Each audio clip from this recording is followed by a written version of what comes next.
throughout the nation and around the globe. From his heart to yours, it's Dear James Live, bringing you intuitive insight, answers, and advice to your life questions.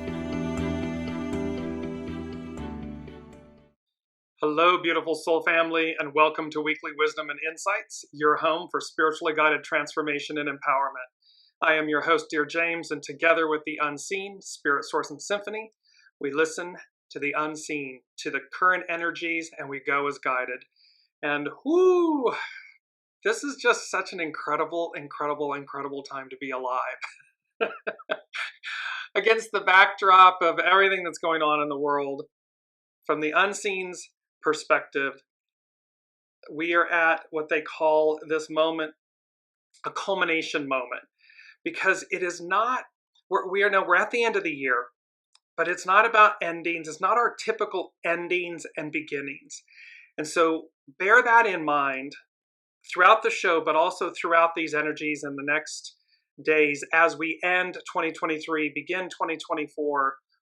Recognize that it's far more, there's far more that's going on, because to culminate is to reach a climax or a point of highest development. And we can look at that from the stage or from the perception, the experience of the Piscean era, the patriarchal era, and everything that it has to offer, everything we've been through. And so it is this culminating point. It is not a normal ending and beginning. That is the point the unseen wants you to walk away with, take away with. Welcome, Alicia. As you're joining from around the globe, put a shout out in the comments, say hello, and remember we incorporate your comments and your questions live throughout the broadcast. So this week's theme that builds upon this moment. In this moment, you see me using my hands left and right, kind of trying to encompass a period of time or a moment, this moment of culmination. Welcome, Ava. And with that, what the unseen wants us to do in this moment. So to put it in very simple layman's terms, from this point through the end of the year into the beginning of the year, again, recognizing that it's far more than that. And so it brings us to our main theme, which is reflection. The ghost of Christmas past, and it's a wonderful life. I was going to say it's a whole new world, because it is, and you'll see how that comes together. The image on your screen, the beautiful reflective blues, and then there is this mirrored heart with the ruby red beads above holding the chain of the heart. It's about reflection. The ghost of Christmas past, it's a wonderful life. And the interesting thing, reflection, its definition is the throwing back by a body or surface of light, heat, or sound without absorbing it. So in essence, to reflect. It's also known as serious thought or consideration. And so we're really dealing with the second one, this serious thought and consideration, this reflection that goes along with, of course, the story of A Christmas Carol. And the reason that they're bringing this up, this is A Christmas Carol, is from Charles Dickens. The Ghost of Christmas Past is a fictional character in Charles Dickens' 1843 novella, A Christmas Carol. Welcome, Elizabeth. The ghost is one of three spirits that appear to miser Ebenezer Scrooge to offer him a chance of redemption. Following a visit from the ghost of his deceased business partner, Scrooge receives nocturnal visits from three ghosts of Christmas, each representing a different period in Scrooge's life. The ghost of Christmas past is concerned with the Christmases from Scrooge's past. Welcome, Colleen. Welcome, Jennifer. The background to this is, by early 1843, Charles Dickens had been affected by the treatment of the poor, and in particular, the treatment of the children of the poor after witnessing children working in appalling conditions in a tin mine and following a visit to a ragged school. Indeed, Charles Dickens experienced poverty as a boy when he was forced to work in a blacking factory after his father's imprisonment for debt. We've talked a lot about, remember, Amaji, the liberation, the freedom, the manumission, the release from debt, from enslavement. Originally intending to write a political pamphlet titled An Appeal to the People of England on behalf of the poor man's child, he changed his mind and instead wrote A Christmas Carol, which voiced his social concerns about poverty and injustice. The Ghost of Christmas Past is a strange, otherworldly creature that shimmers and flickers like a candlelight, constantly changing in appearance as it reflects Scrooge's memories, old and new. As one memory comes sharply into focus, another fades. So what the unseen, the energy around this moment of culmination is to reflect, to go in, to see, to know where we're going, because there's a readiness. Item 3C for this week is a readiness to advance because, in quotes, having known where you've been, you now know where you're going. And so it's about taking stock. It's about looking at our lives with the purest lens, with utmost clarity, kindness, but also truth and honesty. Look at where we've been. Take stock of it. Know where you have been so that you know where you're going. And what that means is, who do I want to be in the now? Who am I in this present moment? What am I to release, to shed, to purge, to let go of? So that in the new, and I'm not calling next year the new year, it's like in the new, that's who we are. And it's because we've taken this moment of time to reflect, to really discern who we want to be in the new. And the only way that we can truly do that is to go within and have this honest life review. And that's really what the story of A Christmas Carol and The Ghost of Christmas Past demonstrates. Welcome, Deborah. Welcome, Teresa.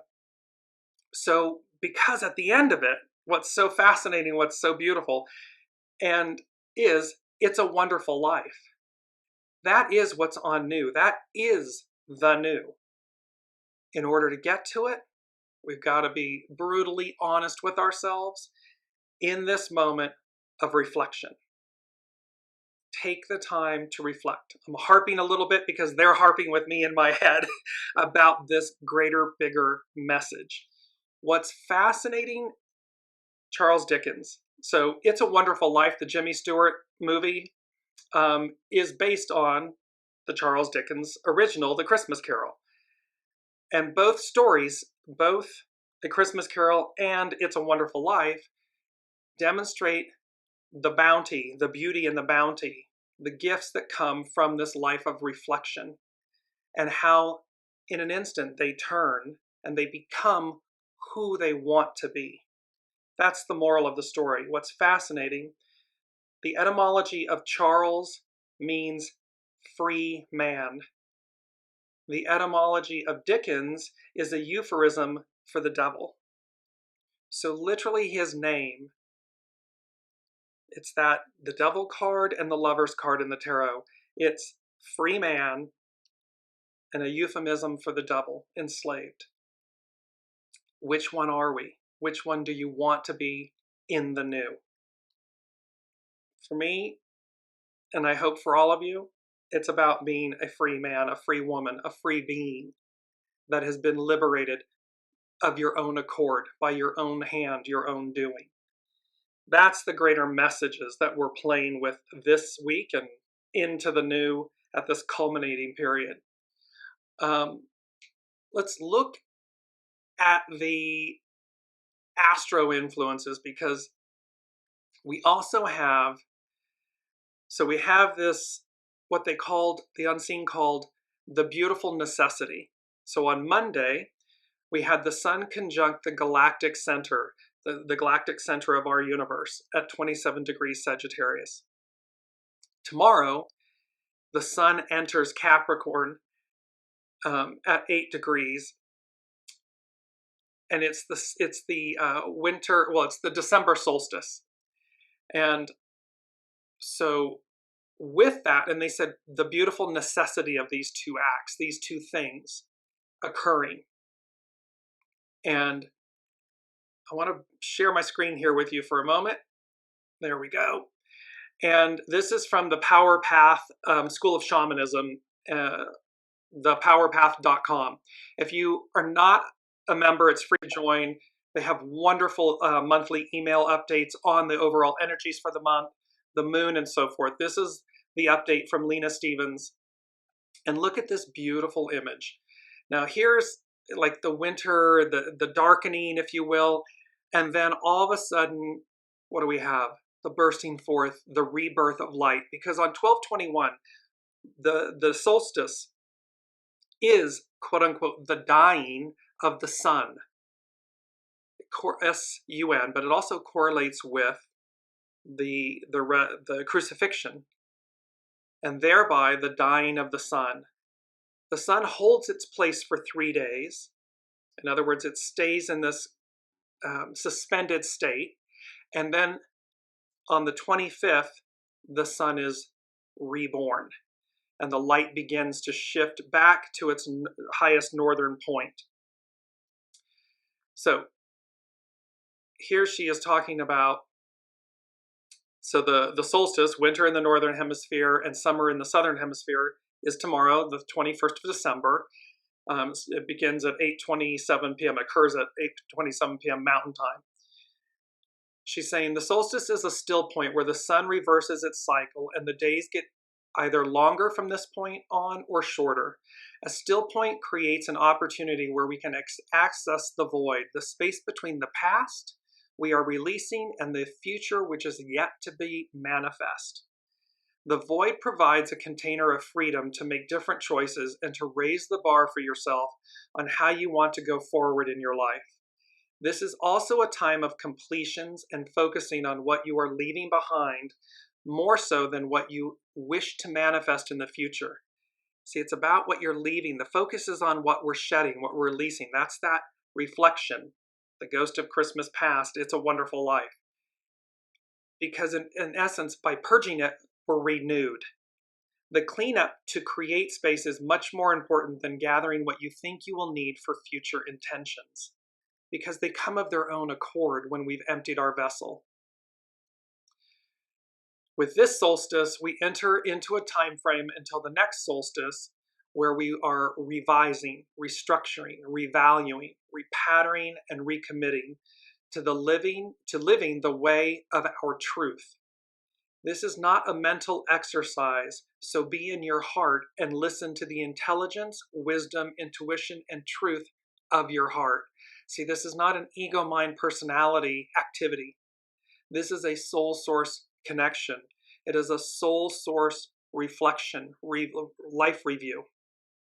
It's done from the intelligence and the wisdom and the intuition and the truth of your heart. Use that truth as a guide and compass to clarify any intentions you set for yourself for this next cycle.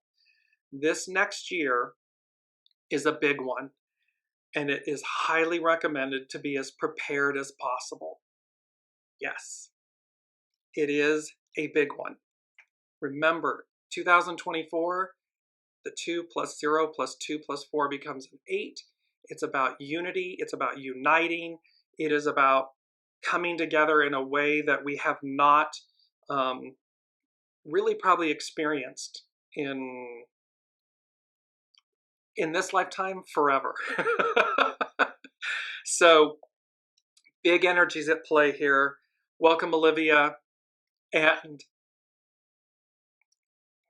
Colleen is sharing all my self-doubts and insecurities.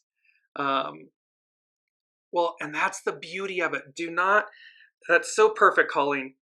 It is going to bring up, Scrooge brings up, the Christmas Carol, the It's a Wonderful Life, brings up, quote unquote, the shadow. This is what Pluto has been doing before it officially launches into Aquarius.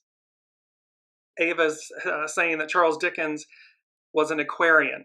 So you can see, and this call that to, like Master Jesus and everything, that to recognize the least among us so as to empower us all.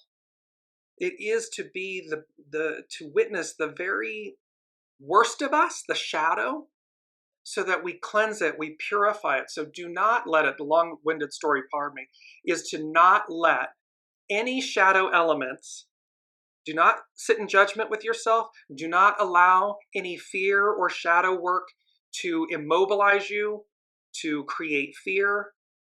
Allow it, because you're going to see, I'm going to show you this card really quickly. You're going to see King of Wands here.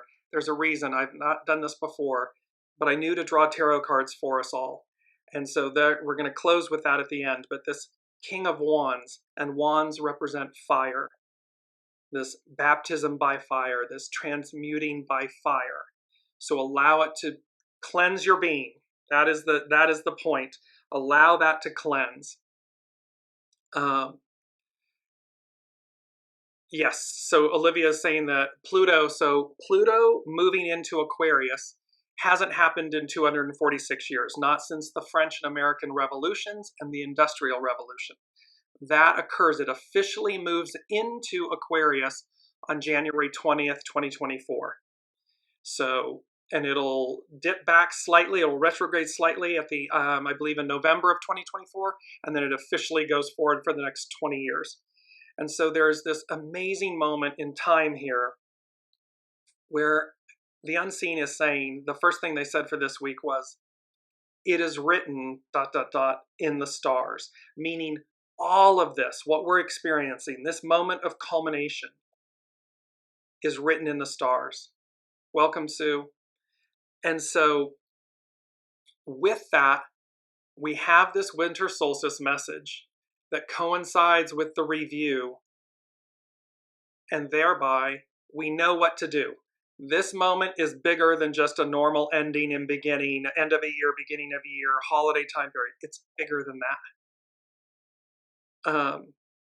And thereby, no, they're not scary, Colleen. They're so hopeful and great and divine and perfect. Because again, we have to know where we've been in order to know where we're going. And item 3C, the Trinity, the Christ light, 3C, a readiness to advance, because having known where you've been, you know where you are going. We know where we've been. And so to do the shadow work and to do the very best of all, do the works to reflect on who you want to be, who you are, because it's really about who you are. Your character is your fate. Who are you? And let that person show up in the new. Be the new. That's what we're talking about here. So let's look at we're going to look at the astro chart really quickly here, because we're not focusing on the Sabian symbols. We're working with 3 hexagrams this week that really tell the story. But you'll notice when you look at the astrological chart, and this is for the December solstice, so for tomorrow. This is the chart for tomorrow. All of the major planets, except Venus, she's just above the meridian line. If you see her, she's right at the midpoint on left and right. She's on the left at 20 degrees Scorpio. All the other planets are in houses 1 through 6. And they gave me that song, which we had some shows ago, but it's that Diana Ross, Upside Down, Boy You Turn Me, Inside Out, Round and Round. And that is this interesting, because it's like all the activity, all the play is in the on the underworld, in the underworld. All it's in the first 6 houses, and then it just upside down. It is about this allowing, this cultivating, this turning yourselves inside out, upside down, and be good with it. No fear. Remember, fear is your friend. It is energy, and it is how we utilize that energy. So if something comes in that's fearful, that's okay. Allow the fear, and then say, it's okay. Fear is my friend. Fear is energy. Love is energy. Kindness is energy. It's all energy. So the point is to harness the energy of fear to propel you forward, to move you forward. Do not allow it to immobilize you. Do not allow it to ridicule or denigrate. There's been enough of that in the world. This is a Pluto transformational time so that we clear out the goo and we move forward. So, real quickly before we move into the hexagrams, the mantra. It's a beautiful image.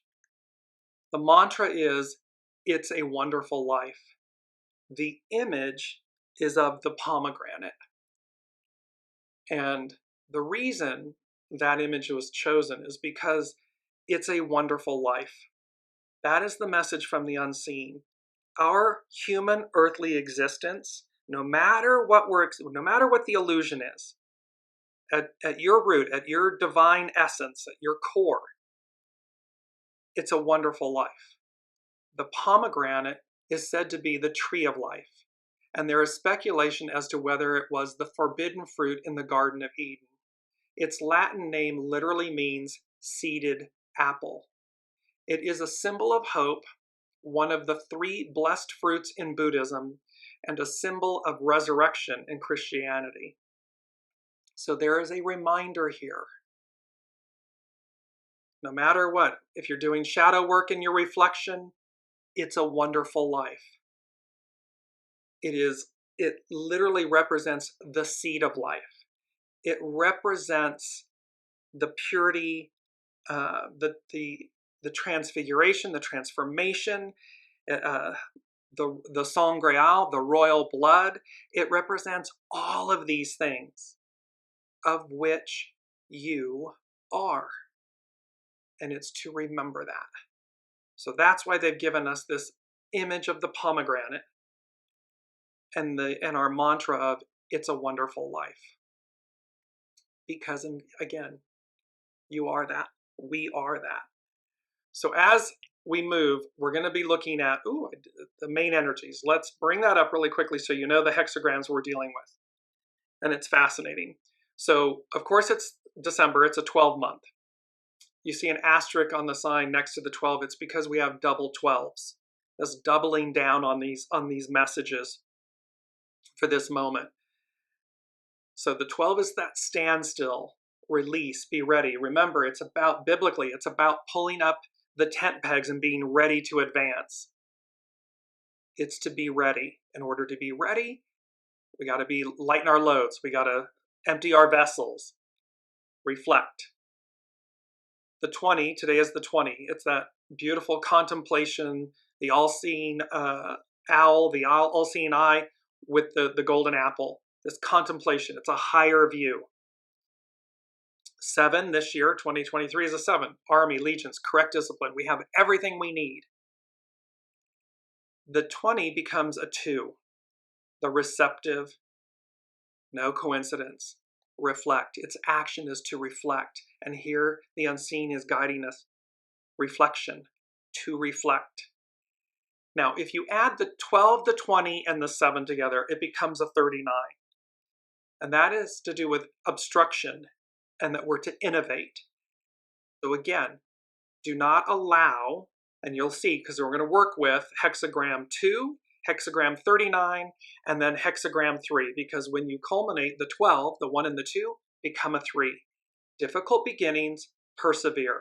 And this beautiful message about difficult beginnings, persevere, is all about the new. It's difficult at the beginning. The old is going away, the new is arriving, and here we are caught in the crosshairs, if you will, caught. Because we came here, we chose, our souls chose to come here at this moment to experience this transformation, this transition of time. And it's epic. It's 2,000 plus years of an era, of a mentality, of an energy that's changing. And so again, we can see, to Colleen's point, and the point from the unseen about fear, do not allow fear to immobilize you. Things are occurring on the world stage because of fear. Everyone can feel it. Everyone can feel the advance of the new age. Matriarch, Aquarian, matriarchal rule, this beautiful equality. And they're terrified because it's been 2,000 plus years of a way. Well, that way, the arc of destiny moves forward. So the way is moving forward. Don't be caught up in the chaos. Be a part of the beauty of the solution, of the advance, because you're ready. Tent pegs are pulled up and you're ready to go. So there is a beauty in, we're going to work this in reverse order, and we're going to work with hexagram 39 first. Hexagram 39 is obstruction. Its action is to innovate. Its hidden influence, 64, before completion, prepare. See, they're talking about this window of time, this air quotes ending and beginning that we're so, it's customary, we're used to it. And they're saying, but it's it's before completion. Prepare. Do the reflection. Do the life review. Its underlining cause is opposition, to accommodate. And so here I'm going to bring up this first quote. You cannot teach a man anything. You can only help him to find it within. And the image on your screen is this iridescent bubble, this clear iridescent bubble. That clear iridescent bubble is you. It encompasses your rainbow light body, your iridescence, your purity, your goodness, against the beauty of this blue background. So again, and this is Galileo, seeing the stars, one of the greatest minds of our time, of our age. You cannot teach a man anything. You can only help to find it within. So bear that in mind, because it's reflection. It's about going within. So, obstruction is composed of the mountain and the danger presented by the abysmal. Keeping still on the mountain doesn't mean wisdom and enlightenment are a destination or a place to hide from life. It's within us. It's fluid. It's actionary. Enlightenment is a perspective of openness as the world before us changes and changes around us. Also, the path ahead will always pose challenges and dangers, so it does no good to believe that conflict or difficulty can come to an end. It's about facing things head on and knowing from that, not from ego, mind, personality. That's where fear is going to live. Soul source connection, centeredness. Okay, God, okay, source, okay, spirit, source, and symphony. What did my soul say it would do? And it will guide you through any difficulty or challenge. Conflict is the driving force of change, and how you approach it determines your success. The hidden influence of before completion also suggests a similar message. Obstruction suggests preparing in advance for innovation. See, the unseen is saying to us, prepare in advance. Reflection, The Ghost of Christmas Past, It's a Wonderful Life, this life review. It is about prepare in advance so that we are ready. Why? Because for innovations, for the new. We're talking about this Pluto in Aquarius, the innovation, not since the industrial French-American revolutions. So this innovation. The underlying cause of opposition revealed how diversity and uniqueness were kept intact during union. In obstruction, we must bring diverging energies together so that both are transformed. In a world that is not stagnant and always growing, evolution is the rule. Because otherwise we become stagnant. We've been there, done it, and we're trying to cling and hang on to it. It doesn't work because it becomes stagnant. So evolution, advance, evolution is the rule. Regardless of the obstruction, it has come to teach you about a new approach or a new perspective. The image of someone limping with cold feet reveals how we fall out of circulation with the path or the constant flow of change. That is one of the only things that's promised, is change. We may have a sense of danger and get cold feet, but the feet only grow cold because we stop moving. Sometimes the obstruction is in the mindset and keeping still to observe what events are revealing. You can see the situation differently. So by sitting still and observing what the events are revealing, you can see the situation differently, clearly. Because you're not in your ego, mind, personality, you're down in your soul-centered source connection. So that keeping still means I'm allowing to see things develop, unfold, so I can see things clearly. Sometimes the obstruction is on the path because we have wandered away from ourselves. During a time of obstruction, the only real blockage is an unwillingness to change. Anything that comes to block your progress is simply life's pursuit of a better way. Yes, circumstances may be frighteningly unfamiliar, but there is also great promise of excitement as the old way transforms into the new way. We've been talking about this for 2+ years now. The unseen has been guiding us. The divine feminine has been guiding us. That her return is imminent, present.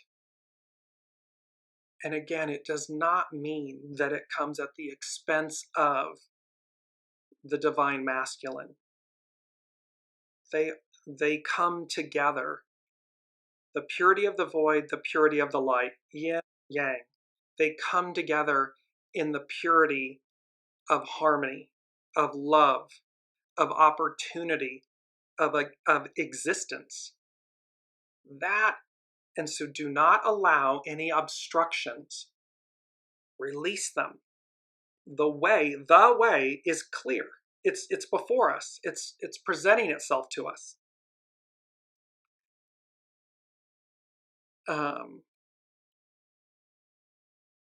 Yes, Elizabeth is saying, I have had to do a check-in every day for the past 2 weeks. It's been amazing.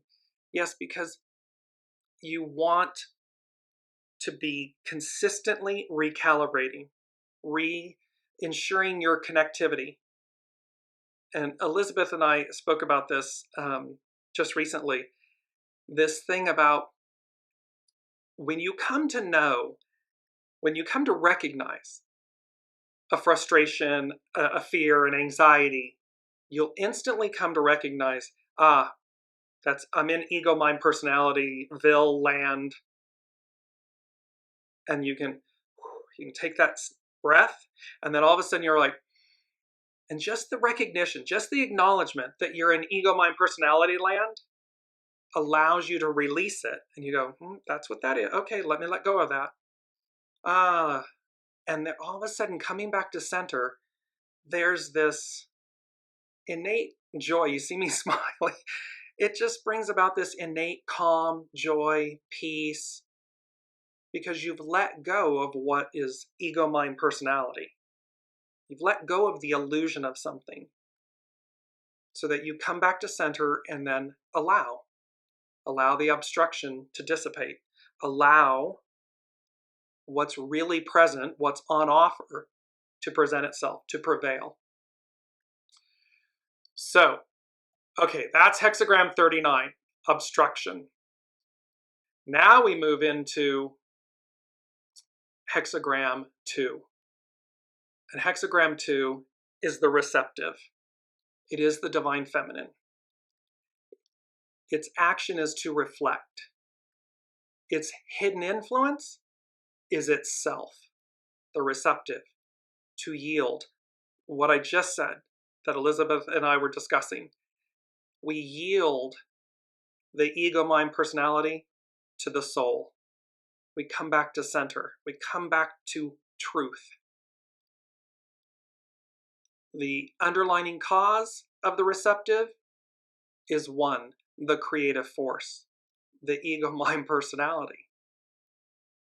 It's the underlying cause, meaning allow it to come under and support, to initiate, to be in service to the receptive, the wisdom of source, of the soul. I loved this image. Here we are. Reaction is how you defend the past against the future. It's the image of a shield and swords, crossed swords. To be reactive, to defend. But we're defending something that we've already experienced. We're defending where we've been, as opposed to being open to where we're going.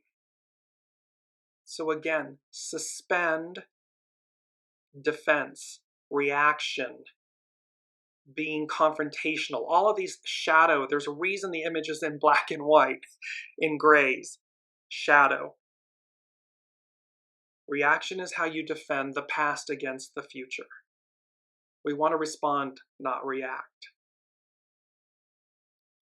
So here we are, hexagram 2, the receptive. The receptive calls for a period of patience and reflection. You really can't make this up. The unseen gives me the word reflection, and all of these things come together and culminate in this message of reflection. Hexagram 2, reflect. Where you may have been reactive in the past, it is time to learn how to be responsive. Reaction is a defensive position to uphold the unknown, while responsiveness is open to the unknown. See, we respond, we're open to the new, to the unknown. The receptive encourages you to yield to the way each day is creating awakening. So it's saying, allow the receptive, because it encourages you to yield to the way each day is a creative awakening. Each moment with each second, it's a creative awakening. A sense of openness and the release of clinging to structure and form will be necessary to give birth to this energy. And remember, this energy, they have said to us, the divine feminine, this is genie out of the bottle, remember? And thereby, genie's never going back in the bottle. She's been let out of the bottle for a reason, for an incredible purpose. And we're not to hang on to or cling to or try to control or encapsulate this energy. It is to permeate, to move through us. The difference between reaction and response is your ability to use your senses and not the memory mind while observing. See, it's not about memory. It's not your memory reflex. It's about suspending that to receive what's really on offer. Stand in the moment with a sense of openness to what is unfolding without defending the past. Connect with each sense. Are you listening? Are you seeing how life speaks to you? Remove preconceptions and judgment. All things change in time, and a period of action reflected by the underlying cause of the creative must give way to its opposite, reflection. Like winter, literally it's winter, like winter, it is time to turn within and reinvigorate your inner world in preparation for a springtime to come. this in the new, what the uniting, the coming. Embodying an open field in any activity, you are called to put your needs aside to serve, open, and reflect before acting.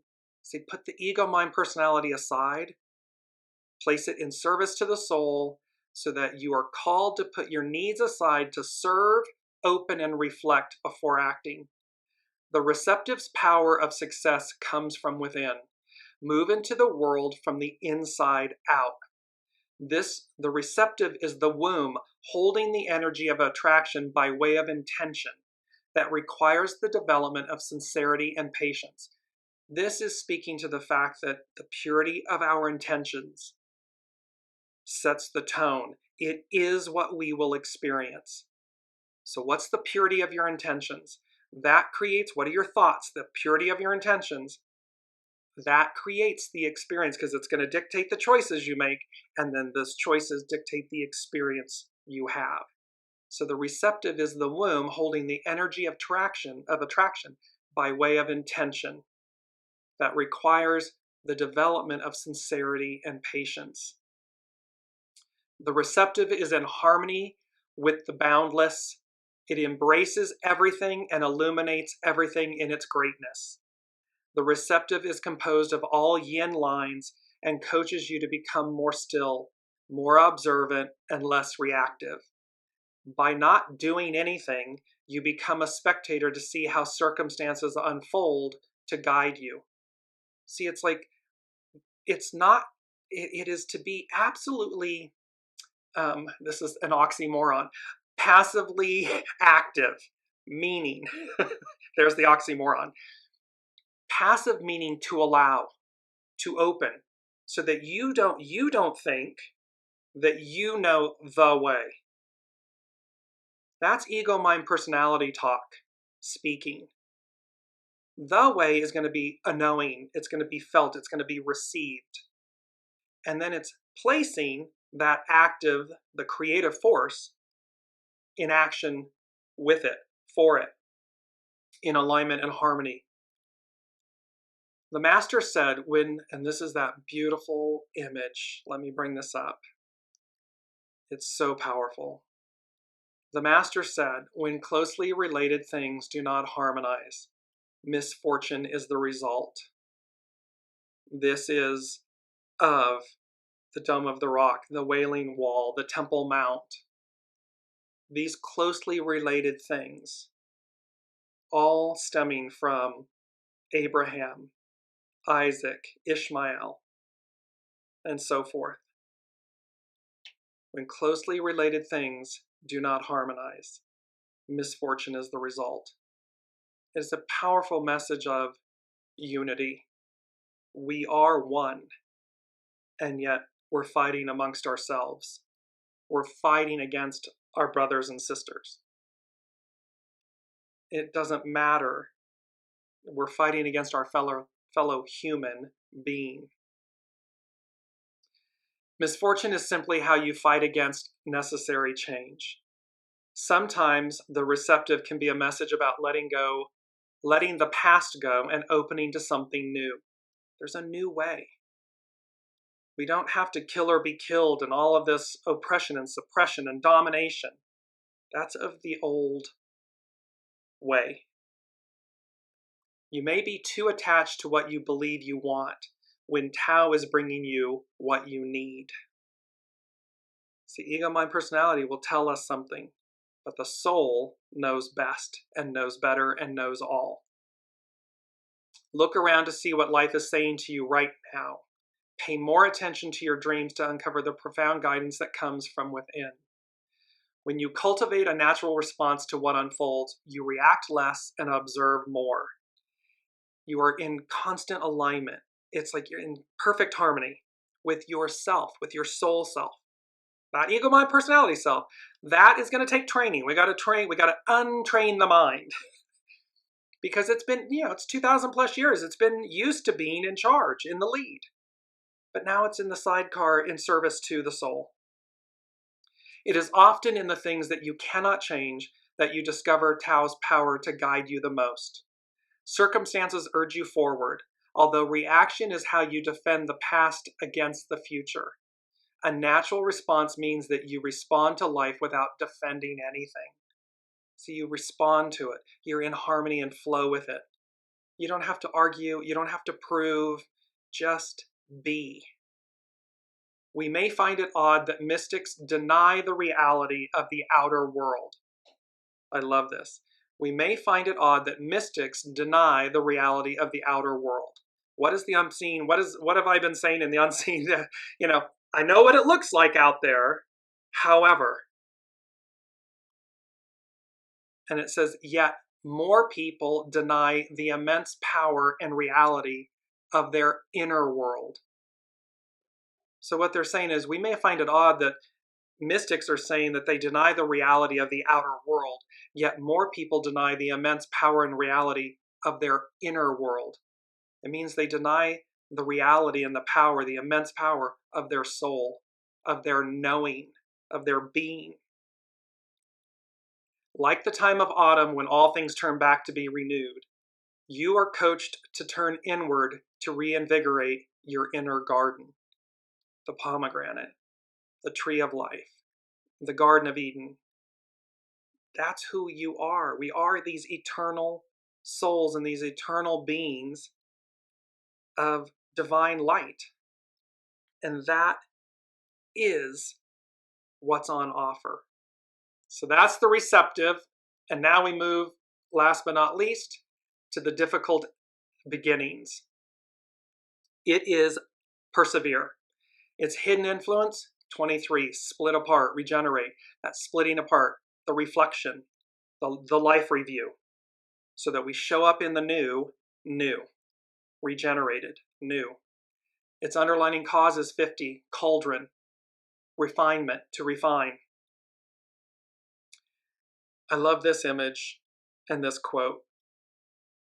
Do the thing you fear, and the death of fear is certain. It's a quote by Emerson. So to the beautiful topic that Colleen raised about fear. Do the thing you fear, and the death of fear is certain.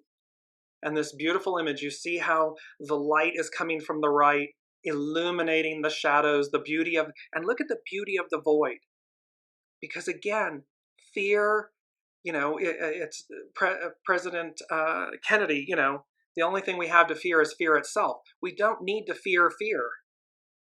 Fear is an illusion. It's energy. Use it to your advantage.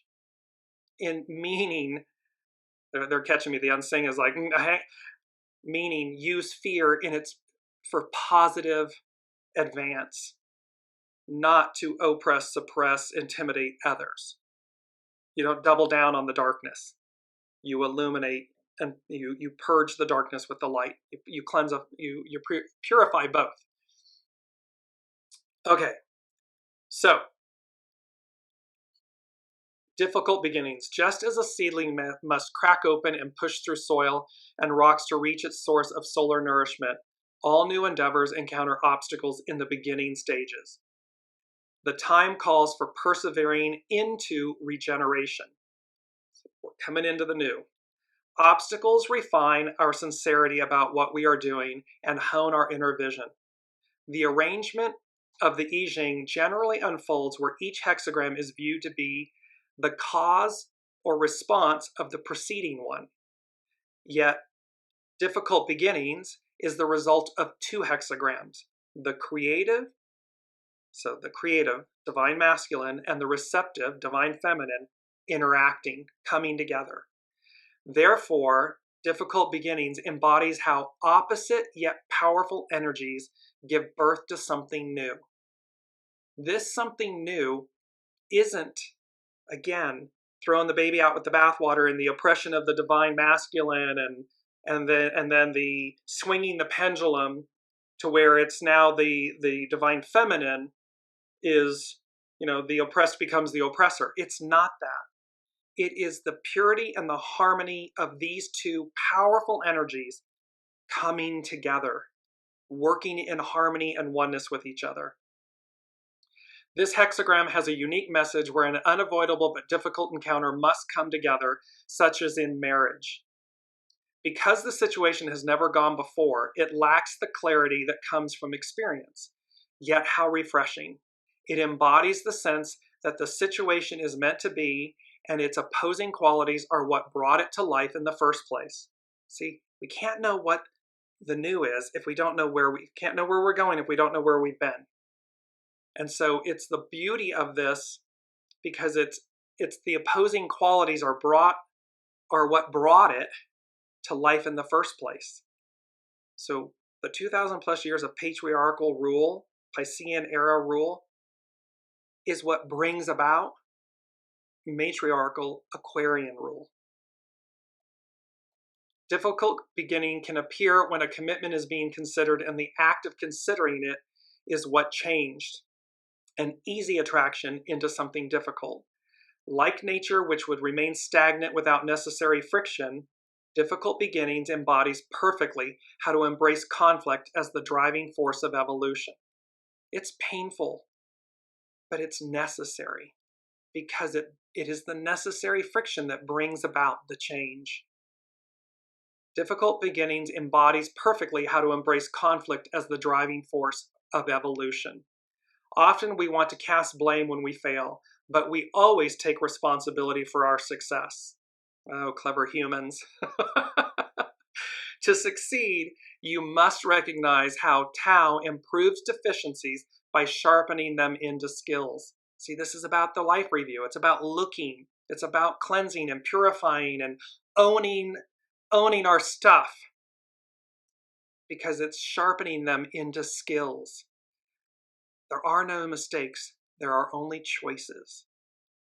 Everything is a choice. Life has always been committed to your success, but going it alone is not an option here, because the dynamic of interdependency is central to difficult beginnings. Learn to see the teacher in those who challenge you. And remember, that challenge can be yourself, your ego, mind, personality, self. So see the teacher in those who challenge you. Eliminate defenses and preconceptions so you can be lifted to a higher level. The hidden influence describes the splitting apart of a past way of thinking, while the cauldron refines and boils down your capabilities. Connect with your passion and your purpose and persevere until you find a way to manifest your dreams. In that regard, difficult beginnings embodies the dream coming into existence. We all know there's all these dreams. We all know the life, this era that we look for, we welcome and embody. Allow that dream to come into existence by being it, right here, right now. The path ahead is new and promises wonderful transformational learning, regardless of the outcome. So these three powerful hexagrams, obstruction, the receptive, and difficult beginnings, all painting a picture of what's to come and what's to be in this moment of this culminant moment, because we've reached the peak of something and we're moving past it, we're moving on, we're moving through it. To be, the unseen gave me to be, which was the number 2 and the letter B. And they said the difference between 12-3, so the 12 and the 3, which is standstill. It's pulling up the tent pegs, being ready to go. So the difference between a double 12 here, which becomes a 3, versus the 39, obstruction, the 3 and 9 become a 12. The 12 becomes a 3. You see the extra step? We don't need to go through obstruction. We don't need to fight against ourselves. We don't need to cling to the past. We don't need to let fear immobilize us. We don't need to fear our own life review. It's the choices we've made. Everything is purposeful. See them, embrace them, and where needed, refine them. Meaning refine yourself, make different choices, make better choices. so that in the new, we're fresh and shiny. We're fresh and shiny and new. We are not held prisoner by the past. We can own, atone, release. Remember that. You can own, atone, release for any bad acts, for any bad choices. That is repenting. That is owning our stuff. Number 4, and this was fascinating to me, with all of this that you've heard so far, I said, and what is this? What is this moment that's unexplainable? It's not our ordinary, it's bigger than our ordinary ending and beginning, end of year, beginning of a new year, all of this stuff. And what came back was, it's all for, quote, what goes on. And then they said, no endings, no beginnings, and not a continuation thereof. So this isn't about typical endings and typical beginnings and a continuation thereof. It's all for what goes on. This was fascinating to me. Why? Because what goes on. Oop, gotta bring it up. And I may have forgotten. It has to do with, it's in Ecclesiastes, here it is, Ecclesiastes 8:17. Then I saw all that God has done. No one can comprehend what goes on under the sun. Despite all their efforts to search it out, no one can discover its meaning. Even if the wise claim they know, they cannot really comprehend it. So this message of what goes on, it can literally mean what goes on, what's happening behind the scenes, but it's also about what goes on, moves forward. It defines something that's indefinable, but it's defining this what goes on. So this is all about what goes on, because it's not a continuation. It's not an ending and a beginning. It's what advances. It's what moves forward.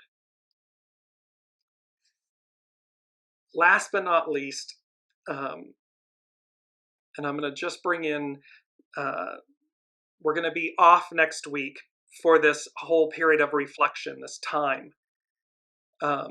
Next week, 12/27, it becomes a 19, which is about approach, advance. So you can see the message is building, that the approach of what goes on, the advance, the pulling up the be ready, stand still, be ready, because we're advancing. That 19 becomes a 10, which is treading, cautious advance. And so it's to do so mindfully. And then that 1 and the 0 become a 1, which is the creative, which is about initiating. So initiating in the new, initiating in what goes on, from a whole new way of being, from a whole new place, a whole new vessel.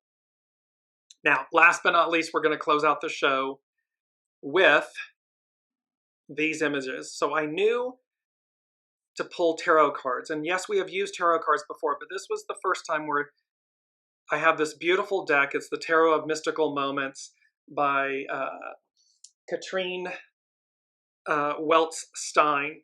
It's a beautiful deck. The first card that came out is on the left, King of Wands.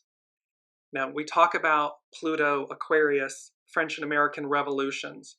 And here is this drum with the drumstick and everything, with flamed wings coming out of the drum. This particular look of drum is associated with marching, revolution, advance, and the beauty that it's the King of Wands with these wings of flames, this baptism by fire, by renewal, and it's actionary. So fire, wands represent fire, the unexpected, but it's also actionary. It's the things that, that we burn away. The next card is in the middle. It's Judgment. Female form, it's an archangel, beautiful white wings, and the trumpet. And they have talked to us about, the unseen has talked to us about this signal, this trumpet sounding. And so Judgment. And Judgment, again, renewal. It's neither positive or negative. It just is. For each of us, whatever it may be, it's neither positive or negative. It's what is. And then the third card, which you could, I just laughed. I'm like, you cannot make this up if you tried. It's the World card, and you see her the fullness of her skirt is a globe of Earth, and yet you see in her right hand, she's, I said this before in one of the episodes. It's like dans le poubelle. It's in the trash, and in French, it's like the old. Is the old order. It's going away. It's being placed behind us. Before her, with her left hand, that which is, it comes out of left field, it's the unknown, is the new world, the new world. And so this baptism by fire, King of Wands, the judgment of what is, the sounding of the new, the heralding of the new, hark the herald angel, and then the deliverance of this new world.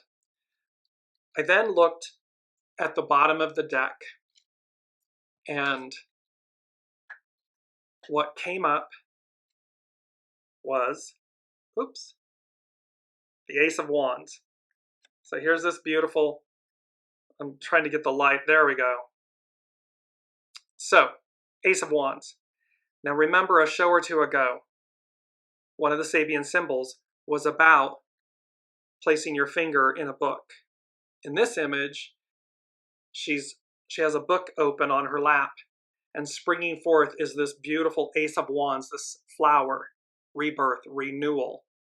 So what this is saying is, here's this moment, this culminate moment, this culmination point. We have the baptism by fire, we have the judgment, we have the new world, and then this Ace of Wands, initiate, and feminine, this feminine image. It's like, I've been reading Kathleen McGowan's books, and it's speaking about the book of love. This new way, it's coming up from the center of the book, this beautiful new radiant opportunity, life, to initiate from the divine feminine, from the source. And what was under that? Because you just can't make this up if you tried. Yes. The Fool. New beginnings. Going as guided. Trusting that you have everything that you need. It's really, and beneath that, just because it's right in front of me and it's amazing, the Magician. The Magician card says we have everything we need. It is the great manifesting card, the great manifester. So with that, powerful, powerful messages. Take this moment in time. We, myself and the unseen, we will see you in the new, early in the new, in January, off next week. And in between now and then, not only, be kind to yourselves, love yourself enough, love yourself more, to have this beauty, this beautiful moment of reflection with yourselves. Because what comes, what's to come and what comes is of such brilliance and quality and beauty. And you are deserving of that. You are that. And so I cannot wait to continue this journey with you. I use the word continue. I cannot wait. I'm like, reversing all that. it is about what goes on. So I cannot wait to be with you and to see what goes on. Until then, have a blessed and beautiful end of year, beginning of new year, and epic reflection of what goes on. Be well. You've been listening to Dearjames Live. Gain intuitive insight, answers, and advice to your life questions, and so much more by tuning in next week and visiting Dearjames.com.